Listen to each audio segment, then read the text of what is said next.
어머니가 저희들을 키우시며 가장 신경 썼던 일 중에 하나는 저희들이 행여 대통령의 자녀라는 특권 의식이나 우월감을 갖지 않을까 하는 것이었습니다.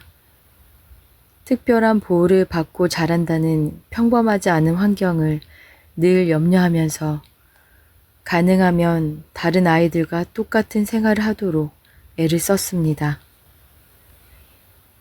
조금이라도 저희들이 편한 생활을 하려 하고 나의 노력 아닌 다른 사람의 도움으로 무슨 일을 해결하거나 물건을 갖게 되는 일을 엄하게 금했는데 어머니가 아버지보다도 훨씬 엄한 분으로 기억되는 것은 아마도 이런 이유에서일 겁니다. 저희들은 남보다 좋은 장난감이나 학용품을 가져본 기억이 없습니다. 친척들이 사준 장난감 정도는 있을 법하건만 의장 공간이나 청와대가 장난감 없이 놀 수 있을 만큼 넓다는 어머니 생각에 남동생은 장난감다운 장난감을 가져보지 못했고 어린 시절의 여동생 역시 빨강, 노랑, 파랑의 흔한 삼색 우산이 유일한 장난감이었습니다. 간혹 친척이 해외여행길에 산 것이라며 저희들에게 줄 선물을 가져올 때면 어머니는 기뻐하는 저희들의 표정에는 아랑곳 없이 그 자리에서 친척을 나무랐습니다. 남이 안 가진 것을 갖는 것은 교육상 좋지 않을 뿐더러 건전한 시민 정신에도 위배된다는 이유에서였습니다. 건전한 시민이라면 자녀들만을 위하여 우리나라에 없는 남이 가지지 못하는 것을 해외에서 비싼 돈을 주고 사다가 자녀에게 주는 일은 있을 수 없다는 것이었습니다. 친척이 돌아가고 나면 저희들에게 단단히 이르는 것도 잊지 않았습니다. 중류 가정 정도의 아이들이 누릴 수 있는 환경 속에서 스스로 자신의 앞날을 개척할 수 있는 자립적이고 적극적이며 또한 책임감 있고 성실하고 슬기로운 사람으로 자라야 하며 부모의 지위에 대한 애타심을 버리고 가난한 한국 국민의 한 사람이라는 자각 속에서 겸손하게 자라야 한다는 말씀이었습니다. 당장이야 서운한 마음은 어쩔 수 없었지만 어머니의 뜻을 어렴풋하게나마 짐작할 수 있었기에 우리들은 어린 시절부터 아예 새로운 것, 좋은 것을 가지겠다는 욕심은 단념했었습니다.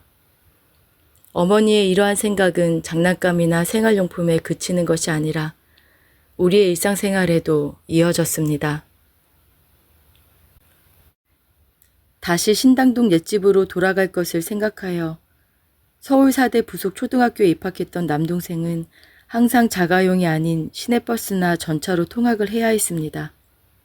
시간이 촉박하거나 날씨가 궂은 날 어쩔 수 없이 택시를 타야 할 때도 어머니는 남동생 몰래 비서에게 택시비를 주어 어머니 아닌 비서가 택시를 태워 등교하는 것으로 알도록 하였습니다.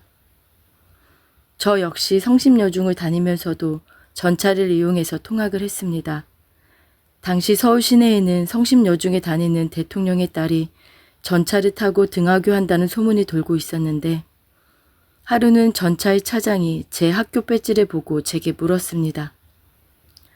학생이 다니는 학교에 대통령 따님이 다닌다면서요? 제가 그렇다고 했더니 차장은 다시 관심을 보이며 질문을 계속하는 것이었습니다.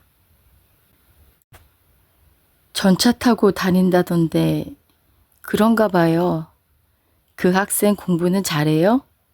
그런 대로 하나 봐요. 키는 얼마만 해요? 저만 해요. 그 차장은 저와 이야기를 나누면서 제가 바로 그 학생이라는 것은 상상조차 하지 못했을 것입니다. 저녁 식사를 하면서 이런 이야기를 식구들에게 하자 모두들 한바탕 크게 웃었습니다. 어머니도 몹시 즐거워하며 저의 등을 토닥거려 주었습니다. 그때 어머니 얼굴에는 딸을 잘못 가르치지 않았다는 안도감과 흡족함이 역력했습니다. 그런 분위기 속에서 20세 되던 생일에 아버지가 선물로 주었던 시계가 기억에 또렷이 남습니다.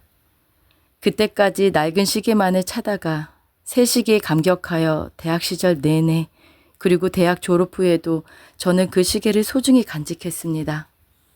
그 시계를 봤던 날 어머니의 모습이 눈에 선합니다. 그날 아버지는 환하게 웃으면서 조그만 감색의 상자를 제게 주셨고 그 속에는 시계가 하나 들어 있었습니다. 너무 기쁜 나머지 제가 어머니에게 참 예쁘지요? 하고 들뜬 목소리로 자랑을 했더니 어머니가 빙그레 웃으면서 말씀하였습니다. 그래, 정말 예쁘다. 나도 똑같은 것으로 하나 사주시라고 해야겠어. 그럴 때는 소녀 같은 어머니 모습을 보는 듯 했습니다. 제가 대학을 졸업할 때 어머니는 제게 잘 어울릴 것 같다며 당신이 입던 한복 중 꽃 자줏빛 한복을 손수 수선해서 준비해 주었습니다. 점심 식사 자리에서 그네의 수석 졸업이 너무도 기쁘고 가슴이 벅차서 밥이 안 넘어가는구나 하시며 어머니다운 모습으로 기쁨을 표현하던 어머니가 옷을 다듬으며 제게 말씀하였습니다. 성적이 그렇게 좋은데 새 옷도 안 해주고 이런 옷 입으라고 해서 미안하다. 어머니는 자녀들에게 내핍과 소박함을 강조하면서도 내심 미안하고 안쓰러운 마음을 많이 가지고 있었다는 것을 느낄 수 있었습니다. 어차피 저희에게 있어 청와대 생활은 영원한 것이 아닙니다. 보호되고 향유할 수 있는 생활도 한정되기 마련입니다. 이러한 여건에서 남들에게 부럽다는 말을 듣지 않도록 하라며 평범하게 길러준 어머니의 뜻은 생각할수록 귀하고 소중하기만 합니다. 성인이 되어 각각 제 생활에 적응하고 또 스스로 개척할 수 있도록 저희들을 가르친 어머니의 깊은 뜻을 이제 제 삶의 주인이 되어 살면서 새삼 절감하게 됩니다. 어머니는 예절에 관해서도 매우 엄격하였습니다. 우리나라 존칭어가 좀 복잡하지만 이를 바르게 알고 쓰도록 하라며 저희에게 일일이 가르쳐 주었습니다. 우리가 대화 중에 존칭어를 틀리게 사용하거나 신문이나 책을 읽을 때 또 라디오를 들을 때 혹시 잘못된 존칭어가 나오면 어머니는 그 자리에서 바른 존칭어를 알려주는 분이었습니다. 식구의 생일이면 언제나 생일 축하 카드를 서로에게 보내는 행사가 있었는데 이럴 때도 어머니는 가족끼리의 예의를 소박하게 전달하는 법을 가르쳐 주었습니다. 해마다 서로에게 보내는 저희의 카드를 보고는 1년 사이에 이렇게 쓸 만큼 자랐구나 하며 흐뭇해하곤 하였습니다. 그러나 생각해보면 저희 어머니 역시 다른 어머니들처럼 자식들에게 늘 무언가를 해주고 싶어하는 평범하고 자상한 어머니이기도 하였습니다. 저희들이 힘들어하면 그 모습을 지켜보며 가슴 아파하고 자녀 곁에서 언제나 사랑을 베풀 준비를 하고 있는 분이었습니다. 제가 고등학교 입학을 앞두고 있고 여동생이 중학교 입학을 앞두고 있을 때였습니다. 밤늦게까지 저희들 방에 불이 켜져 있는 것을 보고 어머니는 몹시 안타까워하였습니다. 건강이 염려된다며 간식을 준비해온 어머니는 음식을 많이 먹으면 포만해져 정신 집중이 어려우니 되도록 식사 때는 적게 먹고 대신에 영양가 있는 간식을 먹으라고 하였습니다. 밤늦게 커피 대신 토마토를 내주고 야채를 갈아주고 밤중에 우리가 졸지 않나 몇 번씩 우리 방문 앞을 왔다 가시던 어머니의 조심스런 발자국 소리를 지금도 기억합니다. 그런가 하면 저희들에게 잘 듣는 약은 언제나 정확하게 기억하고 있었습니다. 한 번은 밤에 통증이 와서 고생을 했던 적이 있었습니다. 어머니가 준 약을 먹으니 잠시 후에 통증이 씻은 듯 가라앉았습니다. 어머니는 어떻게 이런 것까지 잘 아시나 감탄하기도 했습니다. 어머니는 철저하게 자신들의 일은 자신들이 결정하도록 교육한 분입니다. 제가 대학에 입학할 당시 어머니는 사학 전공을 권하였습니다. 그러나 저는 전자공학을 공부하겠다고 고집했습니다. 우리나라 산업 현실에서 전자산업이라는 분야에 대한 앞으로의 기대가 크고 전자산업 분야에 참여해서 저도 뭔가를 생산하겠다는 의욕도 있었습니다. 그때 자신의 생각을 접으면서도 용기까지 더해 주었던 어머니의 말씀에 저는 주저없이 저의 선택에 자신감을 가지며 힘을 낼 수 있었다고 생각합니다. 어머니는 특히 제게 때로는 친구 같고 때로는 언니 같은 분이었습니다. 어머니는 제게 많은 조언을 해주고 어머니 자신의 이야기를 털어놓으면서 스스로 위로를 받곤 했던 것 같습니다. 제가 대학생이 되면서부터 어머니는 자신의 생각이나 경험 등을 더욱 많이 들려주었습니다. 어머니는 어느 자리에서 어머니의 심정을 이해하는 듯한 제가 때로는 눈시울이 뜨거워지도록 고맙고 대견하다고 말씀하였다고 합니다. 어머니는 비록 힘이 들더라도 아주 작은 일에서부터 스스로 준비하도록 교육하였습니다. 1972년 10월 어머니를 대신하여 스페인의 유조선 진수식에 참석하게 되었습니다. 23만 톤의 초대형 유조선을 걸프 석유회사가 스페인 에펠론시 해군기지에 있는 조선소에 의뢰하여 제작하게 했고 우리나라와 합작회사인 걸프회사는 유조선이 완성되자 그 진수식에 어머니를 초대했습니다.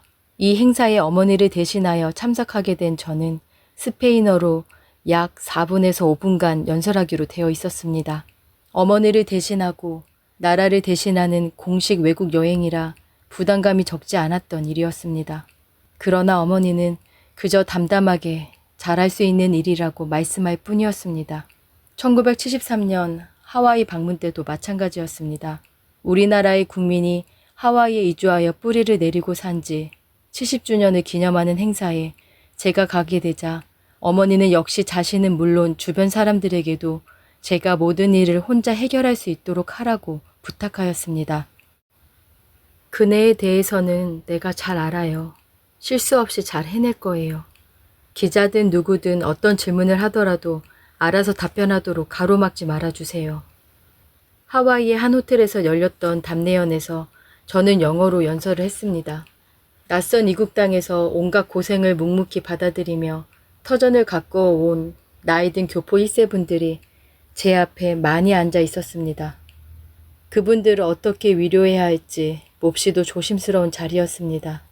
그분들의 고생에 대한 안타까운 제 마음을 겸손한 마음으로 솔직하게 전달하겠다는 마음으로 연설을 마쳤고 다행히도 많은 분들이 눈물을 보이며 저에게 고마워했습니다. 하와이 일정을 마치고 공항에 내리니 어머니와 아버지 그리고 외할머니도 나와 있었습니다. 동생들의 모습도 보였습니다. 잘했다, 잘하리라고 믿었었지. 저는 어머니의 가슴에 얼굴을 묻고 울었습니다. 모처럼 부모님과 떨어져 있었기에 느껴졌던 그리움과 무사히 일을 마친 안도감 때문이었을 것입니다. 어머니는 바보같이 울긴 왜 우느냐며 저를 따뜻이 안아주었습니다. 후에 어머니는 이 일을 두고 한 여교수에게 이젠 다 컸나 싶어 섭섭했는데 내게 기대해 오는 것을 보니 그래도 내가 아직 할 일이 남아있는가 싶어 흐뭇하다고 말씀하였다고 합니다. 처음부터 제가 모든 일을 준비하고 해결하도록 한 어머니는 저를 지켜보면서 많이 안쓰러웠을 것입니다. 그러나 어머니는 늘 제게 깊은 신뢰를 보여주었기에 저는 어떤 경우든 제가 해야 하는 일이라면 주저하거나 망설임 없이 자신 있게 나서게 되었다고 생각합니다. 반면 어머니가 당시 여행 가방을 챙기며 보여주었던 자상함은 그토록 바빴던 어머니가 해줄 수 있는 최상의 것이었다고 믿습니다. 방문 일정에 따른 공식 행사나 파티에 필요한 의상을 어머니는 당신의 옷 중에서 직접 골라주기도 하였습니다. 답례연에서 입을 한복으로 빨간 치마에 노란 저고리를 입혀보며 제게 잘 어울린다고 흡족해하던 모습이 생각납니다. 손수 여행 가방을 챙겨줄 때도 어머니는 꼼꼼하고 세심하였습니다. 한복은 치마의 폭과 폭을 마주 잡아 곧게 펴서 상하로 중간을 크게 접어 가방에 넣고 벨트는 가방 가장자리에 빙 둘러서 챙겨주었으며 바늘과 실 그리고 소화제와 감기약까지 챙기는 것을 잊지 않았습니다. 아무리 바빠도 여행 가방을 손수 챙겨주시던 어머니와 함께했던 시간만큼은 어머니의 자상함과 애정을 마음껏 만끽할 수 있었던 아주 행복한 시간이었습니다. 어머니가 쓰던 물건을 제가 다시 사용하며 어머니와 많은 것을 공유한다는 기분으로 가슴 뿌듯하기도 했습니다. 1974년의 제 생일은 어머니와 함께한 마지막 생일이었습니다. 예년의 습관대로 어머니는 아버지, 어머니가 함께 쓰신 축하 카드를 주었습니다. 그네에게 올 봄에는 경사가 둘이나 겹쳤으니 더욱 축하하고 더욱 건강하길 축복해. 어머니는 자신의 시간이 전혀 없을 만큼 바쁜 하루하루를 보낸 분이었습니다. 그러나 언제나 우리들의 이야기에 귀를 기울이려고 노력했던 분입니다. 우리들에게 일어났던 그날의 일들을 기꺼이 들으며 항상 조언자가 되어주려고 애썼던 것을 우리는 잘 압니다. 어머니는 평소에 바쁜 일들로 인하여 자녀들과 충분한 시간을 함께 지낼 수 없음을 안타깝게 생각하여 온 가족의 소풍을 통해 그 점을 보상하고 싶었던 모양입니다. 시간이 허락하면 온 가족의 소풍을 위해 어머니는 분주히 움직였습니다. 딸들이 어머니와 아버지에게, 아들이 어머니와 아버지에게, 또 언니가 동생에게, 동생이 누나에게 하고 싶은 말을 하며 보냈던 그 소풍은 우리에겐 인생을 배우는 또 다른 수업 시간이었습니다. 저희 어머니는 평범한 어머니이고 싶었지만 그렇지 못한 안타까움을 우리들을 향해 지니며 산 분이었습니다. 나이가 들수록 어머니 마음을 더욱 깊이 깨닫게 됩니다. 많은 부모님들이 그렇듯 저희 부모님 역시 자식들이 효도할 수 있는 시간적 여유를 주지 않은 채 너무도 일찍 저희 곁을 떠났습니다. 항상 바쁜 탓에 미처 정리되지 못한 어머니의 책상을 보며 책상 정리만이라도 도와드리는 딸이어야겠다고 마음먹었으나 그것 역시 해드리지도 못하고 어머니를 떠나보내고 말았습니다. 저를 멀리 떠나보낼 때마다 꼭 손을 쥐어주던 어머니의 모습. 저는 어머니의 그 모습을 마음에 간직하며 살고 있습니다. 제가 장학금을 받을 때 위로와 힘을 얻었다던 어머니. 지금 저 하늘에서 내려다보고 있을 어머니는 저의 어떤 모습에서 힘을 얻을까 생각을 해봅니다. 어머니가 기뻐하는 일, 그런 일들만 하고 살면 이 세상을 잘못 살지 않으리라는 믿음은 어머니가 제게 남긴 가장 큰 유산입니다.